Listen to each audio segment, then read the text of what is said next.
Bonjour tout le monde, ou plutôt bonsoir tout le monde, j'espère que vous allez bien. Bienvenue dans l'émission du jour, l'émission analyse. C'est l'émission analyse sur la crypto-monnaie. Donc c'est parti.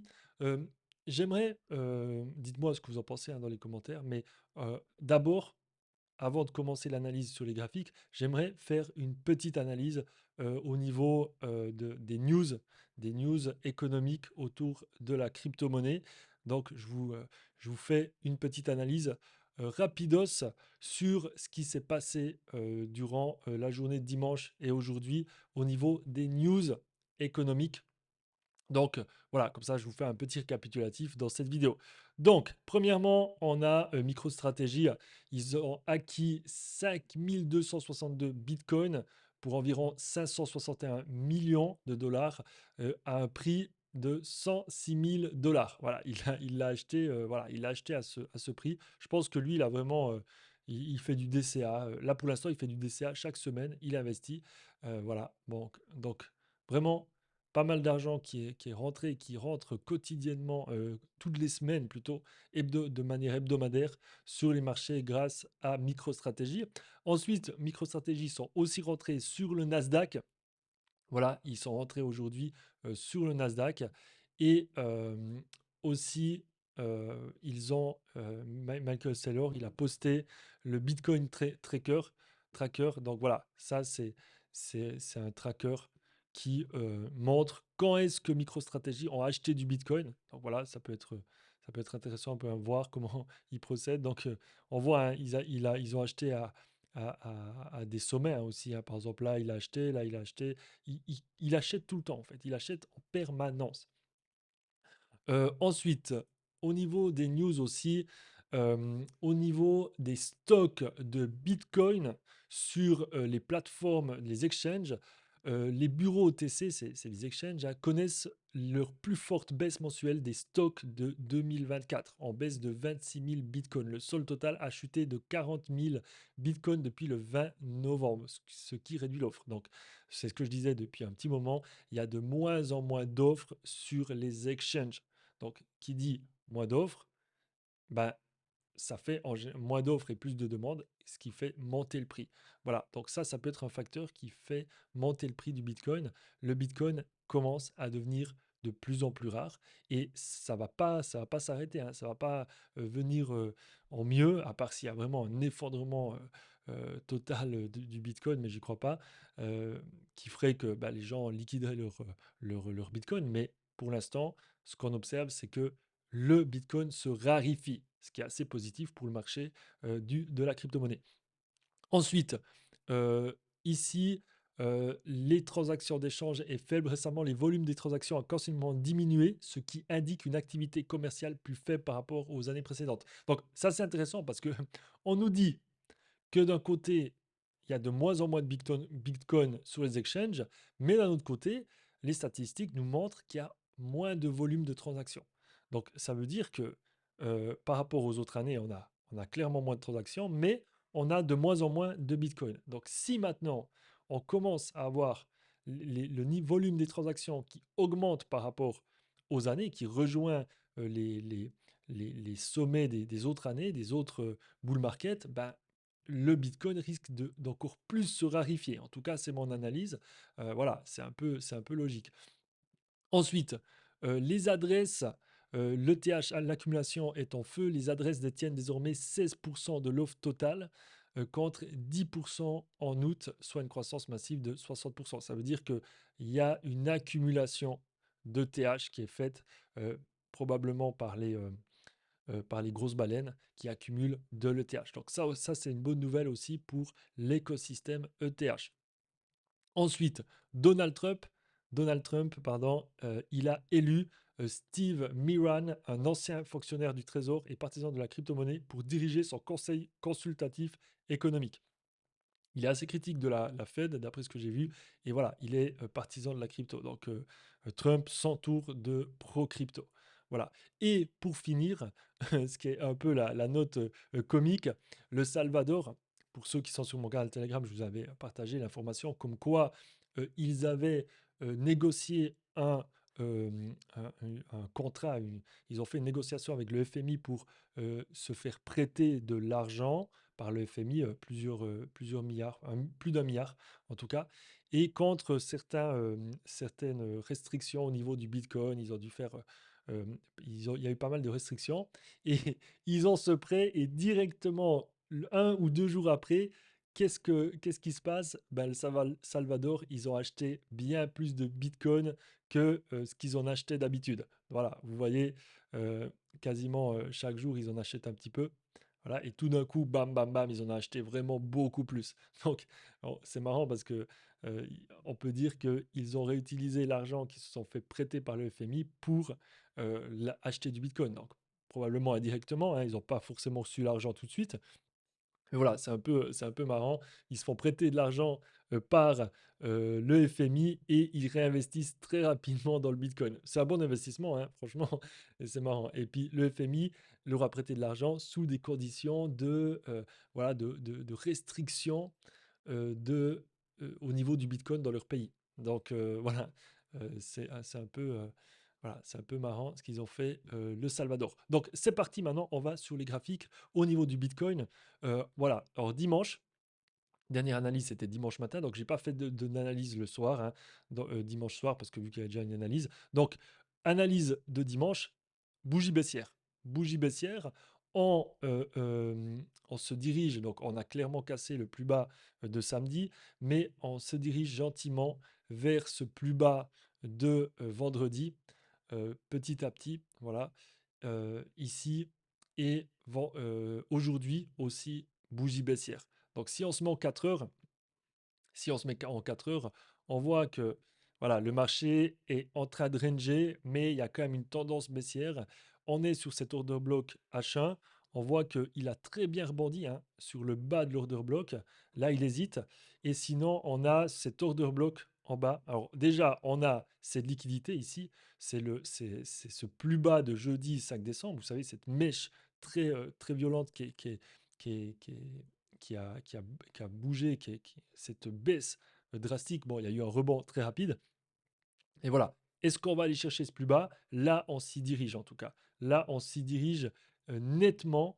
On se dirige vers ce plus bas. Et dessous, il y a un gros order block ici, un gros OB daily. Donc, oh, pardon, là, qu'est-ce que je fais? Voilà, ça, on se dirige aussi vers cette zone pour l'instant. Donc, voilà, il n'y a pas de signe de reprise. Donc là, on aurait pu croire voir un petit signe de reprise, mais finalement, pas du tout, parce qu'on le voit ici, effectivement. Alors, pour ceux qui ne connaissent pas cette méthode d'analyse, j'utilise le Smart Money Concept ICT SMC pour analyser mes graphiques. Et là, on pourrait dire en une heure qu'il y a une petite tendance, parce que on voit qu'il y a une impulsion, une tendance haussière, parce qu'il y a une impulsion haussière, une FVG ici, un MSS, un chosh, un changement de sens. Chosh et MSS, c'est un peu différent, mais voilà, c'est un changement de sens en fait. Et cette bougie haussière, elle casse l'ancien plus haut. Voilà. Donc on aurait pu se dire, ah, une tendance haussière, mais très vite c'est rattrapé. Donc il y avait des trades à prendre ici, hein, sur cette analyse. On peut le voir en 15 minutes, hein. Il y a eu des trades à prendre. Voilà, ici, après cette baisse, ça vient rebondir au milieu de l'order block. Ça, c'est un order block H1. Donc, c'est venu au milieu de l'order block H1 pour repartir. Voilà, mais pour moi, on est toujours à court terme dans une tendance baissière depuis que ça a touché les 108 000. On est en tendance baissière, et quand même, il y a beaucoup de facteurs qui démontrent que le marché va chercher et est en train de chercher cette liquidité vers cette liquidité qui a été faite le 5 décembre. On est aussi proche des 90 000. Voilà, on est proche de cet order block. Voilà, il y a toute cette protection là, cette zone de liquidité. Franchement, le marché risque d'aller chercher là, mais ce qu'il faut se dire, c'est que j'ai l'impression, il y a aussi plusieurs personnes, il y a plusieurs, comment dire, rumeurs qui circulent, que les gros acteurs du marché crypto aimeraient bien que l'année se finisse à plus de 100 000.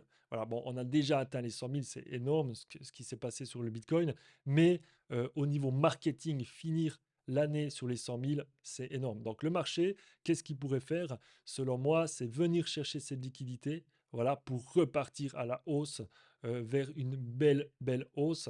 Voilà, moi je pense que c'est le meilleur scénario, c'est vraiment que le marché vienne ici, aller chercher peut-être cette liquidité ici, voire venir un peu ici, voilà, sous les 90 000. Mais sous les 90 000, moi je pense qu'il y aura vraiment, il y a beaucoup de... alors, c'est un peu moche que j'ai fait, hein, mais ça vient ici, peut-être un peu hésiter là, ça revient là, et puis à un moment donné, bam, ça décolle. Jusqu'aux 100 000, hein. Jusqu'aux 100 000, pour moi, ça peut atteindre les 100 000, clairement. Et surtout que sous les 90 000, je pense qu'il y a beaucoup d'ordres d'achat. On voit que le marché, bah, il baisse, mais il y a quand même des fortes réactions. Alors là, c'était bon, là, c'était vendredi, mais dimanche, si on prend dimanche, dimanche fortement baissier, ça rebondit sur l'order bloc H1, tac, ça va rejoindre cette FVG et bam, ça repart vers le bas avec des bougies baissières, avec vraiment une grande, une grande force baissière. Voilà pour un peu mon analyse sur le Bitcoin. Ce qui peut se passer, c'est ça. Après, voilà, il y a beaucoup d'excitation, là on le sent. Il n'y a pas forcément beaucoup de volume et de liquidité, ouais, tout simplement de volume la dernière semaine de l'année. Il y a les fêtes et tout ça. Mais le Bitcoin, c'est un peu un monde à part. Voilà. Si on veut regarder aussi, je veux regarder vite fait l'Ether, parce que voilà, l'Ether suit le Bitcoin, clairement. Mais voilà, est-ce qu'on va revenir chercher les 4000? Pour l'instant, si on se prend, on est en daily, on voit qu'on a une forte tendance baissière. On est venu ici vendredi chercher ici cette liquidité sur l'FVG Daily. Voilà, on est reparti tout de suite, mais gentiment, on revient. Moi, je pense qu'on vient chercher aussi cette zone d'accumulation. Moi, il y a presque une zone de compression ici. On est presque dans une zone de compression. Donc, je pense qu'on vient chercher cette zone ici pour repartir plus haut. Après, ici, il y a vraiment beaucoup de liquidité. C'est vraiment comme sur le Bitcoin, hein. On a vraiment cette zone qui est en dessous des 85 000 où il y a beaucoup de liquidité qui s'est accumulée. Donc, il faut garder à l'esprit que le marché peut venir là-dessous. C'est pour ça que je vous dis, quand vous tradez avec des leviers et que vous utilisez toute la marge de votre compte, faites attention, gardez en tête que le marché peut venir jusqu'ici. C'est clair, on n'a pas envie. C'est clair qu'il y a beaucoup d'arguments qui nous font penser que le marché peut aller aux 100 000 d'ici la fin de l'année. Mais voilà, il faut garder à l'esprit qu'il y a peut-être aussi, euh, on prévoit l'investiture de Trump qui va faire monter le Bitcoin. Donc peut-être il y a de la manipulation pour aller chercher des plus bas, acheter au plus bas pour finalement remonter. Mais voilà, pour moi, je suis clairement haussier long terme, mais avec ce petit mouvement de, de, de baisse pour aller chercher cette liquidité ici qui s'est accumulée. Là, on est toujours en daily, hein. Si vous voulez, regardez là au milieu, ici c'est écrit tout le temps la paire que j'utilise, la paire sur laquelle j'analyse. Je suis en train de faire l'analyse et la time frame. Donc voilà, qu'est-ce que je voulais dire? Ah oui, j'ai pris un trade, je l'ai partagé dans le groupe. Bon, j'ai fait un peu mieux que break-even. Voilà, j'ai pris un trade, c'était à 11 heures vendredi, dimanche. C'était euh, voilà. J'ai fait un break-even en tout cas. Je pensais que ça allait monter le gap la réouverture cette semaine du marché CME, mais finalement ça chute. Donc je me suis pris un break-even. Voilà, c'est comme ça arrive. Mais voilà, pour moi c'est ça mon analyse. Avoir ici ce plus bas, il y aura peut-être un peu une hésitation, mais en tout cas si ça casse ce plus bas ici, je pense que ça va clairement aller chercher ce plus bas ici. Donc voilà mon analyse sur la crypto-monnaie. sur, le Bitcoin et l'Ether. Voilà, si jamais j'ai d'autres cryptos à analyser, je vous ferai plutôt une autre vidéo. L'objectif, c'est vraiment de faire chaque jour une analyse assez rapide, de manière brute, chaque jour, chaque soir. Ça sera surtout le soir, à part s'il se passe quelque chose, d'incroyable en journée. Mais sinon, ce sera surtout le soir, vers, les 19h-18h plutôt. Là, c'était un peu tard. Là, on prépare les fêtes, donc voilà, il y a un peu il y a un peu de travail à faire. Donc sinon les autres jours, je vais faire plus tôt. Sinon, vraiment cette semaine, faites attention, il y a pas beaucoup de volume, c'est pas le meilleur moment pour trader. Moi, je me positionne gentiment, dans des baisses. J'achète des petits lots, j'achète des petites tailles de lots pour, viser, les plus hauts, hein. Moi, je suis clairement haussier sur le long terme, mais court terme, voilà, petit reflux, tout en gardant en tête la probabilité que le marché vienne chercher en dessous, des 80. Parce que ce qu'il faut se dire, c'est que s'il va chercher en dessous des 90 000, il y a beaucoup de gens qui attendent la cassure pour se dire: «Ah voilà, ça casse les 90 000, en dessous des 80 000, ça va partir plus bas». Donc il se peut qu'il y ait une fausse cassure et moi je pense qu'il y aura une fausse cassure, peut-être jusqu'aux 88 000 pour repartir. Parce qu'il y aura beaucoup de gens qui vont acheter ici. Voilà. Donc voilà l'analyse pardon, sur le Bitcoin. N'oubliez pas de rejoindre le canal Telegram pour avoir plus d'informations dans la journée, plus sur le fil. Et puis des fois, je vous partage aussi des stratégies, des analyses un peu plus rapides. N'hésitez pas de rejoindre surtout mes deux canaux Telegram. Je vous partage vraiment beaucoup de valeur. N'oubliez pas de vous abonner, d'enclencher la cloche des notifications et de liker. Et bien sûr, si vous avez une question, n'hésitez pas à m'écrire dans les commentaires. Merci à tous, bonne soirée et à demain pour une nouvelle analyse.